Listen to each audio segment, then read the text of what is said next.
Bom dia, amados irmãos, que a graça e a paz do nosso Senhor Jesus estejam com todos. Hoje daremos início à nossa nova caminhada, agora no livro de Lamentações de Jeremias. Hoje será apenas uma introdução ao livro. As nossas leituras diárias terão apenas uma leitura por dia. Embora o livro não mencione o nome do autor, segundo a Crônicas 35, verso 25, liga definitivamente o profeta Jeremias com a literatura das Lamentações.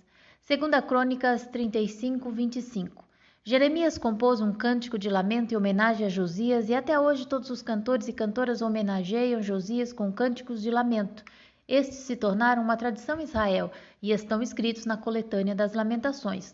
Embora o nosso livro de Lamentações não compreende as lamentações de Jeremias sobre a morte do piedoso rei Josias, como alguns têm sugerido, devemos notar, porém, que a mesma sensibilidade de Jeremias para com a tristeza nacional encontra-se nas lamentações como nas profecias de Jeremias.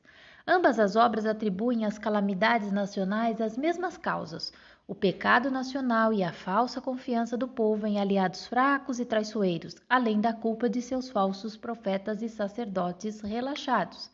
A lamentação do profeta, seus temores que o levam a pedir a ajuda de Deus, o justo juiz, e a sua expectativa de que finalmente os inimigos de Jerusalém serão castigados. Portanto, essas similaridades de expressão defendem a identidade do autor.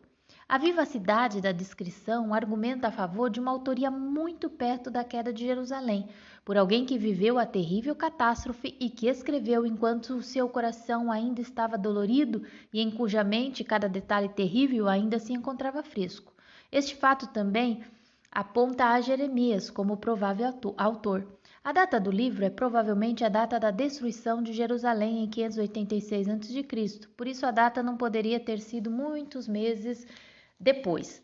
Mas há muitos que defendem que foi antes de 575 a.C., devido à vividez da narrativa.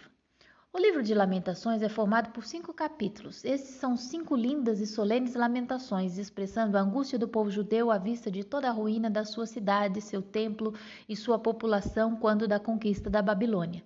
Seguem o padrão dos hinos fúnebres hebraicos. Cada versículo começa com uma letra do alfabeto hebraico, cada uma na sua ordem certa. Assim, há 22 versículos em cada capítulo, com exceção do capítulo 3, que tem 66 versículos.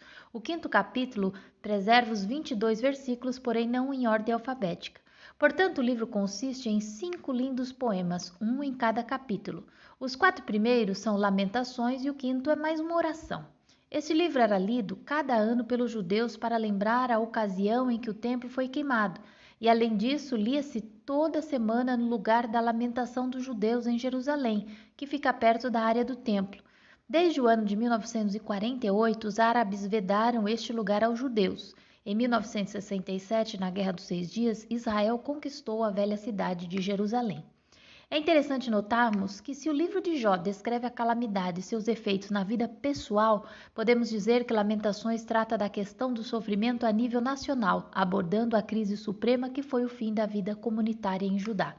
Este tema é o que mais se destaca em toda a obra, mesmo se considerarmos cada capítulo como uma composição completa em si mesmo.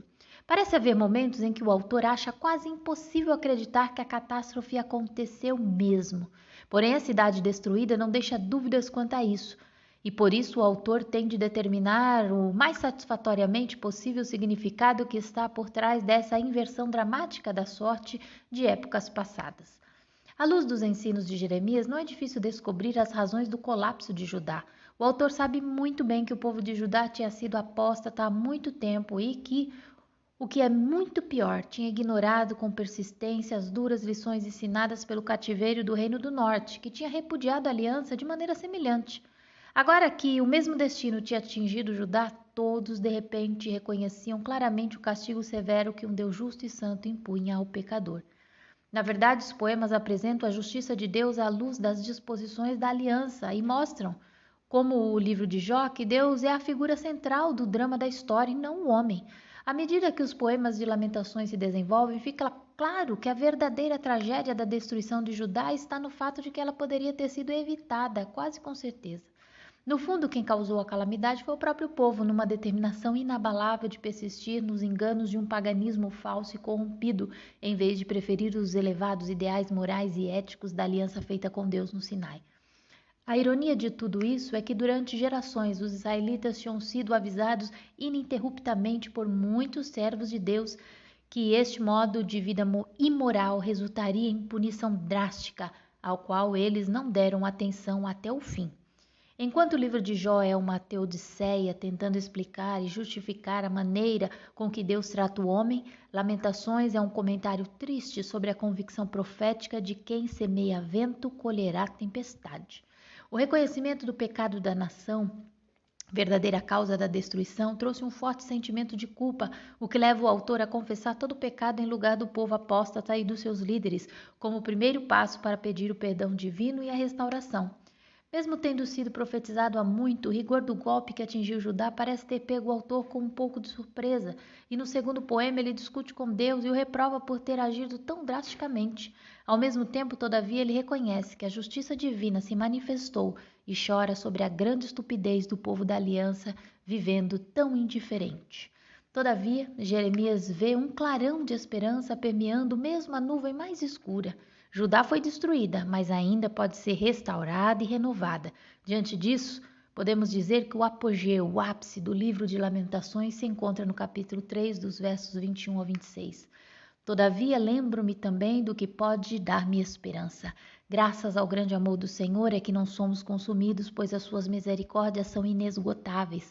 Renovam-se cada manhã, grande é a tua fidelidade. Digo a mim mesmo, a minha porção é o Senhor, portanto nele porém a minha esperança. O Senhor é bom para com aqueles cuja esperança está nele, para com aqueles que o buscam. É bom esperar tranquilo pela salvação do Senhor.